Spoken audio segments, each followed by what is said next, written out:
Jadi malam hari ini kita bakal ada podcast lagi nih. Tapi kayaknya nggak seru nggak sih kalau misalnya aku jadi moderator nih sendirian di sini. Kita panggil moderator ini kali ya, nemenin aku kali di sini ya. Mas Aidin masuk Mas.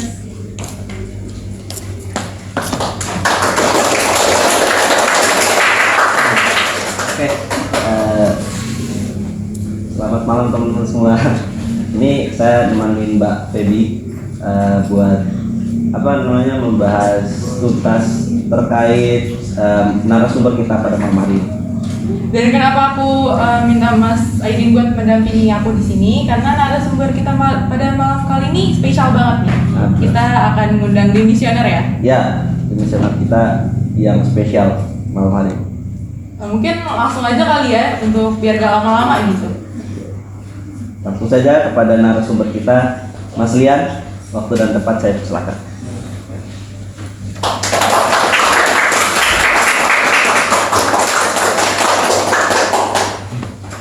Boleh duduk ini? Boleh, silakan.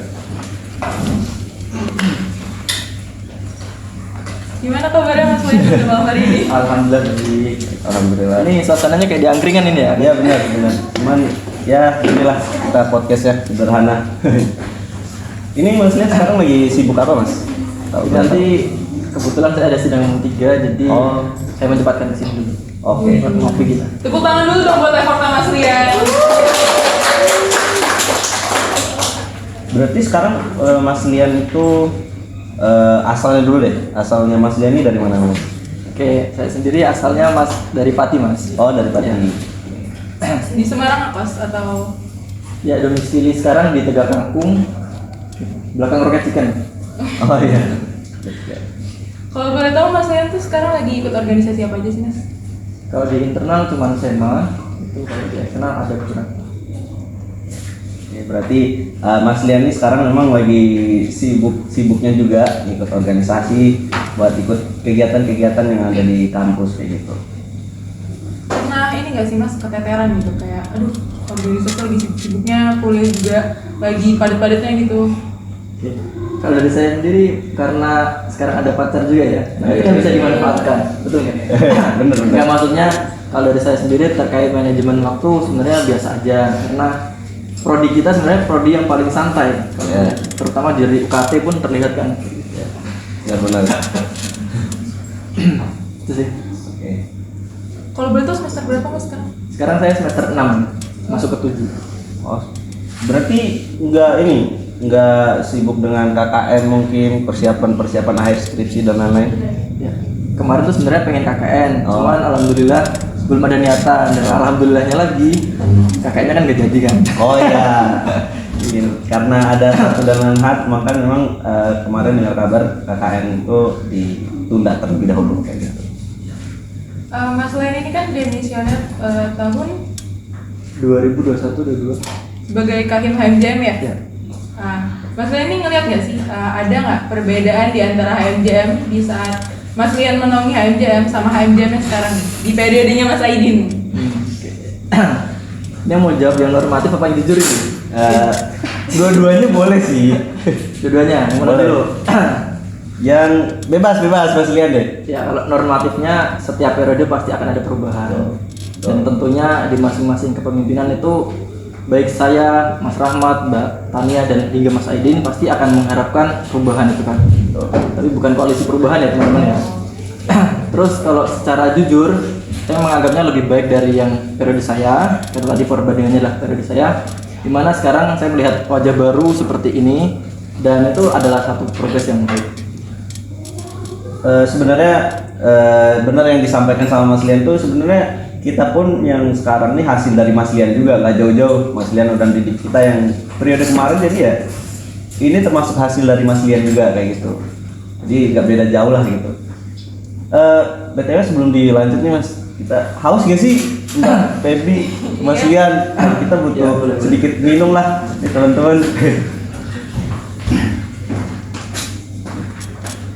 Oke, kita sambil minum aja santai. Terima kasih Mas. Siapa namanya Mas? Oh ya Mas Faris. Oke. Terima kasih Mas. Indomie 3 ya Mas? Pakai telur nggak? Pakai. Kan Mas lihat tadi ngomong kalau misalnya setiap periode itu pasti ada perkembangan, pasti ada wajah-wajah baru lah yang setiap periodenya itu. Tapi ada nggak sih Mas kayak prokernya Mas Lian yang Mas Lian tuh pada saat periode Mas Lian rencanakan tapi baru terrealisasikan di sekarang gitu? Dan baru terrealisasi sekarang apa ya? Ya mungkin masih punya gantungan gitu ya. Kalau sampai sekarang yang malah belum terlaksana itu ini terkait MOU dengan instansi untuk kepentingan magang. Jadi kemarin itu ketika saya masih menjabat itu saya mengharapkan dan menjanjikan, insya Allah maksudnya itu bahwasanya MOU kita juga dengan instansi yang bisa memperoleh magang. Kalau kemarin kan kita baru terkait apa mas? Yang baju-baju itu sama yang biasa-biasa lah. Tapi kalau terkait yang magang belum. Nah maka dari itu hari ini kemarin itu ketika saya menjadi dewan itu saya masih punya tanggungan. Dan kemarin juga saya udah komunikasi sama Pak Kaprodi, Pak ini kebetulan saya magang di salah satu instansi pemerintahan DPR, Dewan Perwakilan Daerah DPD RI. Nah, begitu juga saya sampaikan ini kira-kira boleh nggak Pak Prodi kita mengajukan MOU karena kemarin saya sudah dapat izin dari DPD-nya gitu. Nah, harapan saya malah bisa nanti HMJM ini mau bersamai saya gitu. Ini maksudnya ini adalah mungkin usaha dari Mas Lian yang kemarin belum sempat terrealisasikan, maka Mas Lian ini berusaha terus gitu walaupun udah nggak di HMJM tapi dengan jabatannya sekarang itu masih berusaha ke prodi dan menegosiasi dengan pihak-pihak terkait kayak gitu. Apa ya?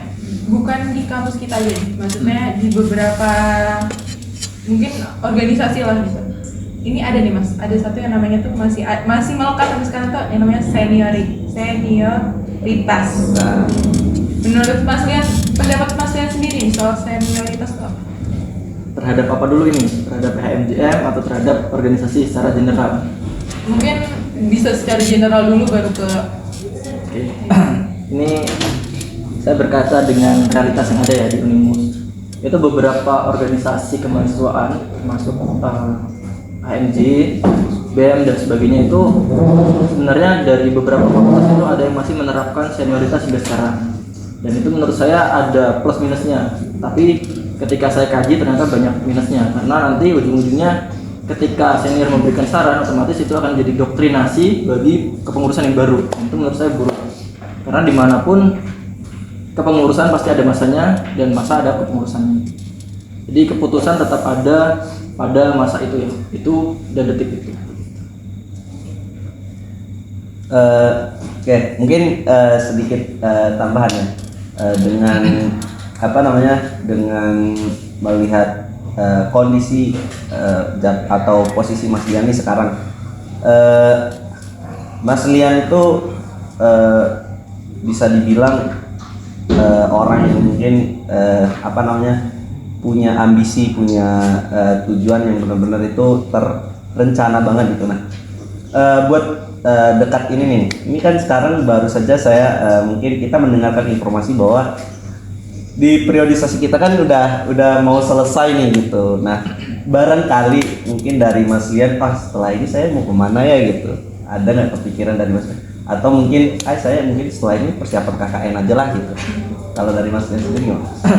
Oke, sebelum saja mungkin saya tanya dulu ke Mas. Aidin tuh ya. Kira-kira dilempar lagi. Gitu dulu kan, karena kan di sini junior harus nurut senior kan. Oh gitu. Enggak bercanda ya. Gimana Mas Aidin dulu? Kalau dari saya sih ketertarikan dengan aktivitas non akademik itu masih ada. Tapi jembatannya itu mau kemana belum tahu jembatannya. Gitu. Udah itu.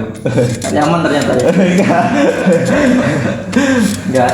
Kalau dari saya sendiri menyangkut ini ya periodisasi yang mau hampir selesai. Sebenarnya saya modelnya itu situasional. Jadi kayak semisal sekarang itu saya butuhnya apa. Jadi sekarang itu saya lebih merasa keinginan lebih rendah daripada kebutuhan. Jadi kebutuhan saya harus saya dulukan baru nanti keinginan. Nanti sesuai dengan kebutuhan yang ada di Orma Unimus, misal ya kalau misal kurangnya di bagian eksekutif maka saya akan mengisi di eksekutif. Kalau legislatif ya nanti bisa dinegosiasikan. Karena kemarin juga saya dapat tawaran untuk naik. Berarti memang nanti kita melihat kebutuhan dari politik kampus kita juga kayak gimana. Jadi Mas Lian menyesuaikan kayak gitu. Boleh, boleh. Lanjut. Mbak Febi. Tadi kan sempat nyinggung nih akhir-akhir periode di bukan hal baru lah kalau misalnya di akhir-akhir periode ini mulai ada nih anggota-anggota organisasi yang mulai males ngerjain proker atau mulai turunlah semangatnya gitu di organisasi gitu, udah mulai males-malesan gitu. Nah mungkin Mas Lian punya motivasi nggak sih buat mereka kayak mereka tuh harus gini walaupun ini akhir tapi belum, walaupun ini udah mendekati akhir periode tapi ini bukan gimana gitu. Oke. Jadi yang sebenarnya pengen saya sampaikan di sini itu ada dua hal kalau dalam hal ini ya. Jadi komitmen sama konsisten itu beda. Mungkin seseorang bisa komitmen ketika ditanya di wawancara, saya komit untuk berada di HMJM dan berkontribusi, tapi dia tidak bisa konsisten. Nah itu. Jadi bahkan ini juga bagi seluruh ormawa ini pun jadi PR gitu, bahwasanya ketika mereka punya komitmen, mereka juga harus punya konsistensi. Mereka tidak boleh ketika di awal doang, setelah itu mulai di akhir periode udah karena ngerasa paling tinggal mubes gitu misalkan, itu nggak boleh sebenarnya. Padahal harusnya itu mubes itu malah jadi masa hisapnya mereka dihisap di situ. Kalau kita secara insan kan dihisapnya di mulai akhir nanti, kalau di mahasiswa itu kita dihisapnya di mubes. Jadi teman-teman yang masih menjabat atau menjadi pengurus sekarang ya harusnya punya konsistensi yang ideal. Nah, dari Mas Lian sendiri nih, kan ini kan udah mau udah mau mubes, pada mau reor, mau ganti kepengurusan. Nah, yang Mas Lian lihat dari politik kampus kita Unimus, ini yang harus dipersiapkan oleh mungkin pengurus-pengurus lama untuk mempersiapkan teman-teman yang baru, itu harus kayak gimana sih Mas? Mungkin bisa melihat dari kaderisasi yang harus tegas, mungkin bisa melihat dari proses didikannya, proses mencampur tangan dan lain-lain kayak gitu. Oke. Mungkin kalau ini saya akan jawabnya berdasarkan realita yang ada di HMJM aja ya. Oh iya boleh. Jadi kalau Mas Aidin sekarang sebagai ketua himpunan, hal yang harus pertama Mas Aidin lakukan adalah sebenarnya memahami psikologi dari masing-masing individu yang sudah mulai kalau bahasa politiknya unjuk giginya gitu kan. Bahwasanya kira-kira orang ini tipikal kepemimpinan yang mana gitu. Apakah dia karismatik, apakah dia banyak pendiamnya tapi banyak perubahannya kayak gitu kan. Itu harus dipahami dulu secara psikologi. Baru setelah itu Mas Aidin mulailah pendekatan antara satu dengan yang lainnya tanpa memihak satupun. Jadi semisal nanti Mas Aidin merasa ada 4 orang yang sekarang berpotensi, nah itu Mas Aidin harus adil lah kayak gitu. Karena secara ADRT pun Mas Aidin sebagai pemimpin harus adil gitu. Kalau Mas Aidin gimana? Oh iya, apa yang sudah dipersiapkan ini? Oh iya, kalau dari saya sendiri sih kita bisa berusaha aja gitu, berusaha yang terbaik, mencari ya gimana yang sebenarnya kita itu perlu persiapkan. Contoh mungkin dengan situasi yang sekarang, benar yang disampaikan sama Mas Lian, kita harus mengenal satu sama lain kayak gitu. Apalagi di kehidupan sekarang setelah mungkin kemarin itu kita pandemi, kita benar-benar sekarang itu harus bisa, apalagi menjadi seorang pemimpin ya, memahami satu sama lain itu penting untuk mengetahui orang ini cocok apa enggak gitu. Dan benar yang tadi disampaikan Mas Lian pun 1-2 poin, insya Allah saya juga sedang menjalani itu kayak gitu. Nah, kalau boleh tahu ya, maaf ya, Bang Moderator ya. Kira-kira dari sekarang ini udah ada berapa Mas yang kelihatan ini? Yang kelihatan kalau saya kan lebih mungkin bukan istilahnya itu mengeneralisasi, tapi saya lebih privat ke cowok. Jadi mungkin buat sampai saat ini ada 3-4 orang kayak gitu. Jadi teman-teman yang HMJM ini persiapkan aja teman-teman yang cowok ya. Nanti nggak menutup kemungkinan yang cewek pun ada. Siap-siap ya. Siap. Barangkali nanti ada Megawati baru kan di sini. Betul. Melanjutkan Mbak Tania. Oh iya, melanjutkan Mbak Tania. Gimana? Mas Lian udah berarti udah sering lah ya ikut organisasi. Ya. Apa aja sih Mas yang Mas dapat, mungkin pengalaman-pengalaman baru yang mungkin Mas Lian tuh gak kepikiran gitu bakal dapet ini di organisasi gitu? Ini tak jawab santai aja ya. Kalau dari saya sendiri apa ya? Yang tanpa apa sih namanya? Ekspektasi saya yang nggak sampai ke situ itu terkait relasi saya dengan pejabat. Itu yang benar-benar nggak kebayang aja. Seorang Lian yang cuman jadi ketua himpunan kok bisa-bisanya ketemu sama Pak Menteri misalnya. Menteri apa kemarin? BUMN. Oh iya. Erick Thohir kan gitu. Jadi di sini perlu digarisbawahi bahwasanya tidak penting siapa yang kita temui, tapi ini apa ya? Yang harus kita maknai adalah setiap kita menjabat itu yang harus kita dalami dan juga benar-benar bisa membuahkan hasil untuk anggota yang atau kepengurusan yang selanjutnya gitu. Semisal Mas Aidin sekarang butuh materi dari bagian legislatif di eksternal, saya bisa kasih kayak gitu. Semisal kayak gitu. Bahkan nanti ketika Mas Aidin sudah punya jaringan yang luas, bahkan malah punya kenalan sama Pak Jokowi misalnya, misal aja kayak gitu. Jadi nanti untuk kepengurusan yang selanjutnya ketika pengen undang Pak Jokowi ya silahkan menghubungi Mas Aidin kan gitu. Jadi benar yang disampaikan Mas Len tuh ketika kakak kita itu ada jejak yang baik di suatu instansi atau relasi, itu tuh benar-benar sangat membantu kepengurusan baru nanti gitu.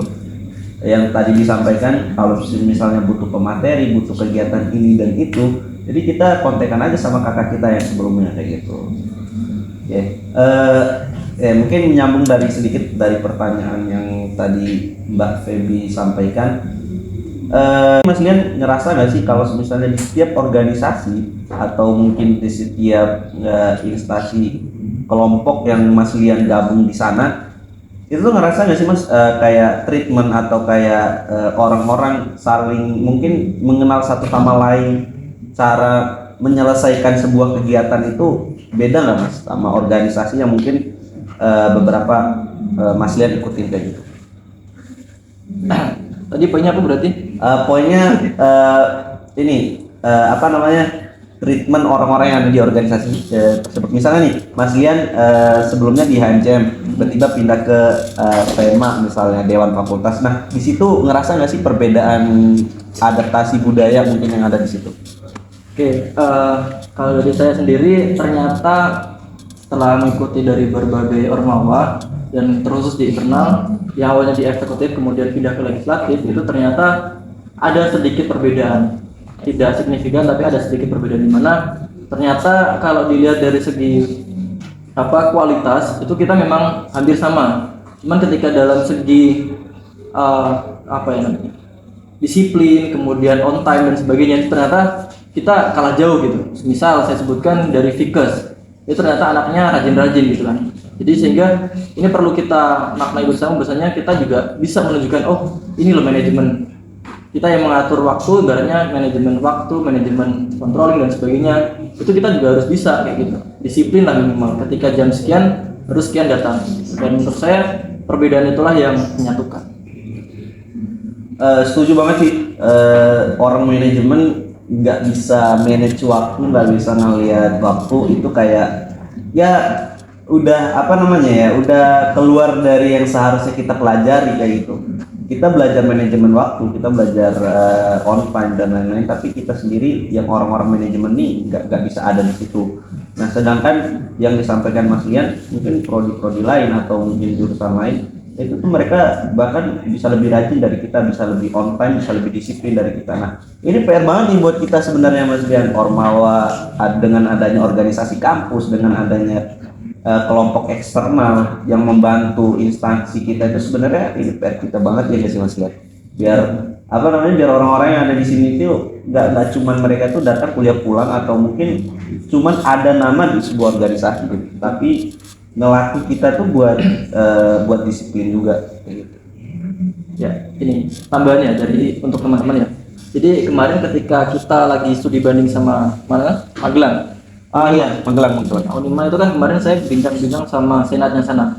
Nah, di situ bahwasanya ternyata kalau diibaratkan univ kita itu lebih makmur daripada univ lain kalau soal anggaran.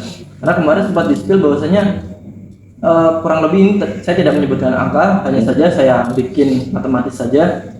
Anggaran di sana himpunannya Mas Aidin dengan himpunan manajemen di sana itu kurang lebih hampir seperempatnya anggarannya. Oh, Dari prodi, dan itu mereka cuma punya satu sumber dana. Kalau kita ada DPM, prodi, apalagi Banggar Benar. dan lain-lain Iya. gitu.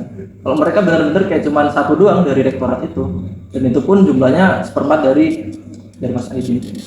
Menyambung juga ya Mas, kemarin memang kita diskusi sama teman-teman HMM yang ada di sana. Memang mereka tuh memang usianya sudah lumayan lama gitu, tapi mereka juga alhamdulillah kita kemarin sharing-sharing juga, dan mereka pun belajar banyak terkait struktural dan lain-lain kayak gitu.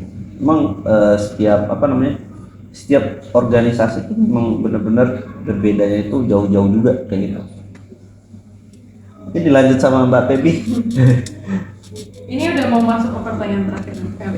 Tapi sebelum ke pertanyaan terakhir, diminum dulu Mas, Oh ya, dimakan boleh. dulu. Sambil minum aja biar gak seret. Ini kalau mau makan juga ada roti tawar, roti bakar Bakar. maksudnya, roti bakar. Nah, Nescafe. nah disebutin ya. Lanjut.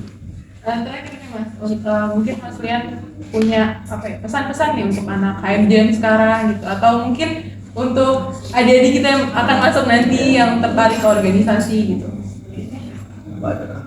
Ini kalau pesan ya, barusan tadi sore saya membaca buku dari buku Sikap Organisasi Positif dari karya Mas Fari, kalau nggak salah, Mas Fari. Itu pernah saya sampaikan di sini juga, cuman belum lengkap. Bahwasanya ketika kita masuk ke organisasi atau menjadi sebuah pimpinan di organisasi, kita harus benar-benar menganggap satu persatu itu penting dan ada prosedurnya. Dan tadi saya baca itu ternyata ada 6 kurang lebih. Jadi kita yang harus pertama kita pahami adalah ketika kita mendapatkan anggota yang ternyata banyak egois, maka dahulukan kepentingan mereka. Kalau misal kita menemukan mereka yang ingin berharap, maka kasihlah mereka dorongan. Terus kemudian kalau misal tipikalnya adalah butuh support system, maka per orangnya juga harus didukung. Salah satunya contoh, Mas, aku setelah MJM pengen nih masuk ke Guma. Nah itu otomatis tugas support system ini ada di Mas Aidin dan kepengurusannya. Bahwasanya kita bisa ngedukung. Jadi di HMJM ini bukan cuma sekedar formalitas mendapatkan sertifikat, tapi benar-benar kita dukung mulai dari awal dia menjadi anggota hingga dia menjadi seseorang. Dan kurang lebih kan sekarang bisa dilihat kan anggota-anggota saya sekarang dulunya kayak gimana gitu. Sekarang ada yang Mbak Aulia, sekarang KKN di mana itu? Alicia. Internasional. Itu kan meskipun HMJM mungkin nggak berperan apapun, tapi kan setidaknya kita mengakui bahwasanya itulah kader HMJM gitu. Kurang lebih. Oke. Buat teman-teman angkatan 23 yang nantinya kalau sempat nonton ini video, silakan teman-teman dengar nih pesan-pesan dari Mas Lian. Siapkan diri teman-teman buat join mungkin organisasi HMJM. Gak menutup kemungkinan teman-teman kalau mau join organisasi kampus itu masih banyak banget rumus kayak gitu. Jadi teman-teman mungkin di video sebelumnya saya pernah sampaikan, teman-teman itu jangan menutup diri untuk hal apapun kayak gitu.